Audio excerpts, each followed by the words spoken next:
আপনারা দেখতে পাচ্ছেন খণ্ডঘোষ রায়পাড়াতে কার্তিক পূজা এবং সব মেম্বারদের মুখ থেকে শুনে নেব পুজো কমিটি মেম্বারদের যে তাদের কি কি আয়োজন করা হয়েছে। বলুন আপনাদের কি কি আয়োজন করা হয়েছে। রায়পাড়া শ্রী শ্রী সার্বজনীন কার্তিক পূজা একটা খণ্ডঘোষের ঐতিহ্য সংস্কৃতি পরম্পরাকে বহন করে চলেছে বিগত 26 বছর ধরে। আজকে আমরা 30শে কার্তিক পূজা পাঠের মাধ্যমে অনুষ্ঠান সূচি শুরু করেছিলাম। পয়লা অগ্রহায়ণ আনুষ্ঠানিকভাবে উদ্বোধন পর্ব হিসাবে ছিল, অবতারণা ঘটিয়েছিলাম সংস্কৃতি প্রসারের উদ্দেশ্যে। আমরা বৈশাখ প্রতিযোগিতা করেছিলাম, মোমবাতি প্রজ্বলন, তারপরে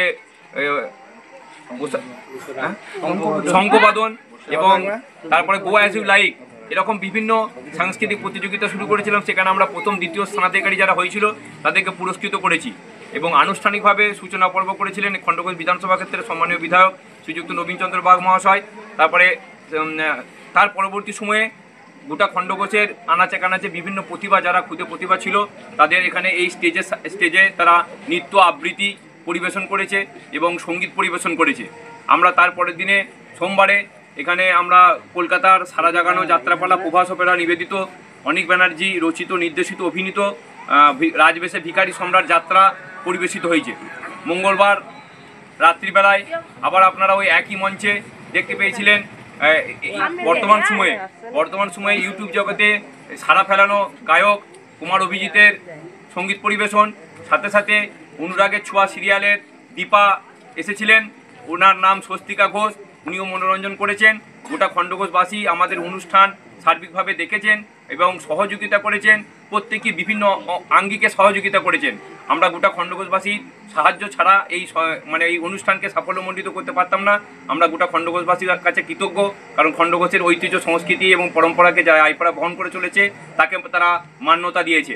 আমরা আজকে সান্ধ্যকালীন অনুষ্ঠান হিসাবে সাংস্কৃতিক অনুষ্ঠানের অবতারণা ঘটিয়েছি। একটা বহিরাগত নৃত্য গ্রুপ আসছে, তারা নাচ এবং সঙ্গীতের মাধ্যমে মানুষের মনোরঞ্জন করবে। আগামীকাল আপনারা এখানে দিবাকালীন মানুষের স্বাস্থ্যের দিকে নজর রেখে আমরা ফ্রি মেডিকেল চেক আপ ক্যাম্পের ব্যবস্থা করেছি, যেটা টেরেজা মেমোরিয়াল হসপিটাল আসবে। তার ব্যবস্থাপনায় আপনারা হার্টকে সুরক্ষিত রাখুন, শুধুমাত্র হার্টের চিকিৎসা হবে। সাথে সাথে জামালপুর লায়ন্স ক্লাবের তত্ত্বাবধানে চক্ষু পরীক্ষা শিবির হবে, এগুলো সম্পূর্ণ বিনামূল্যে। এবং সন্ধ্যেবেলায় আপনারা বাউল সম্প্রদায়ের বাউল সঙ্গীত শুনবেন এবং যথারীতি শুক্রবারে আমরা বিষাদের পালা প্রতিমা নিরঞ্জন করব। আচ্ছা আপনাদের আর কে বলবেন? ওর সভাপতি।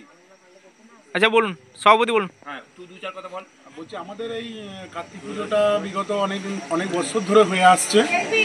এই কার্তিক পুজোয় আমরা যেরকমভাবে সার্বিকভাবে সমস্ত কিছু এন্টারটেনমেন্ট বা যাত্রা সামাজিক অনুষ্ঠানের মাধ্যমে আমরা যেমন মানুষকে আনন্দরঞ্জন দিয়ে আসছি, সেরকম গ্রামের সমস্ত মানুষ আমাদের এই আনন্দরঞ্জনে তারা উপভোগ করেন এবং তারা এইখানে আসেন, সুষ্ঠুভাবে আমাদের অনুষ্ঠানটিকে সহযোগিতা করে সাফল্যমণ্ডিত করে তোলেন। এই জন্য আমরা খণ্ডঘোষ গ্রামবাসীকে আমাদের ক্লাবের পক্ষ থেকে আন্তরিক অভিনন্দন জানাই এবং ভালোবাসা জানাই। এছাড়াও আমাদের এই যে স্বাস্থ্য পরীক্ষা শিবির, এই স্বাস্থ্য পরীক্ষা শিবিরে শুধু খণ্ডঘোষ নয়, খণ্ডঘোষের বাইরে থেকেও অনেকে আসেন যারা নিজেদের স্বাস্থ্যটিকে আমাদের এখানে থেকে প্রত্যেক বছর তারা পরীক্ষা করে যান।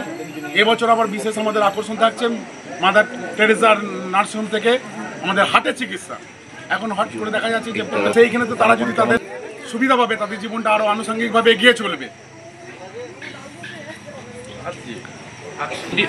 আমরা শুধুমাত্র এখান থেকে একটা পুজো পাঠ ভাবি না, পুজো পাঠে যেমন মানুষকে আমরা সার্বিকভাবে আনন্দ দান করি, তার সাথে সাথে সামাজিক কাজ প্রত্যেক বছরই আমরা তার সাথে অন্তর্ভুক্ত করি। বিগত দিনে আমরা গোটা খণ্ডঘোষবাসীকে এখান থেকে বস্ত্র উপহার দিয়েছি, তার সাথে সাথে শীতবস্ত্র উপহার দিয়েছি।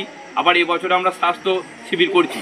এরকমভাবে রায়পাড়া রবীন্দ্র সংঘের পরিচালনায় এই যে কার্তিক পুজো চলছে, আমরা শুধুমাত্র পূজা পাঠটাকে যেমন রেখেছি, তার সাথে সাথে সামাজিকভাবে বিভিন্ন কাজকে আমরা এগিয়ে নিয়ে চলি।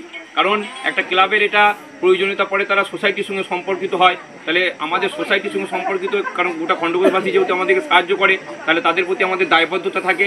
সেজন্য আমরা কি করি, আমরা মানুষের একটা সামাজিক একটা পরিষেবাও দেওয়ার চেষ্টা করি এখান থেকে। তারই পরিপ্রেক্ষিতে এবছরে আমরা ফ্রি মেডিকেল ক্যাম্প ব্যবস্থা করেছি, সাথে সাথে চক্ষু পরীক্ষা শিবিরেরও ব্যবস্থা করেছি এখানে। আচ্ছা, আপনাদের কি এইটা মানে পরের সামনের আগের বছরে কি এত বড়ই মূর্তিটা করা হয়েছিল কার্তিক ঠাকুরটা? এর থেকে সামান্য ছোট ছিল, এই বছরে 18 ফিট করা হয়েছে। হ্যাঁ, আরও আগে প্রথম যখন শুরু হয়েছিল তখন এটা আরও বড় ছিল, এখন এটা আমাদের এখানে খণ্ডঘোষের প্রখ্যাত মৃৎশিল্পী কবি পরামানিক এটা বানিয়েছে। উনিও সর্বতভাবে এই প্রতিমা তৈরি করার ক্ষেত্রে আমাদেরকে সহযোগিতা করেন। উনি যথেষ্ট ভালো হাতের কাজ। উনি কি এখানে আছেন, প্রেজেন্ট আছেন? না, প্রেজেন্ট নেই। কবির পরামানিক এটা বানিয়েছে, পবিত্র পরামানিক।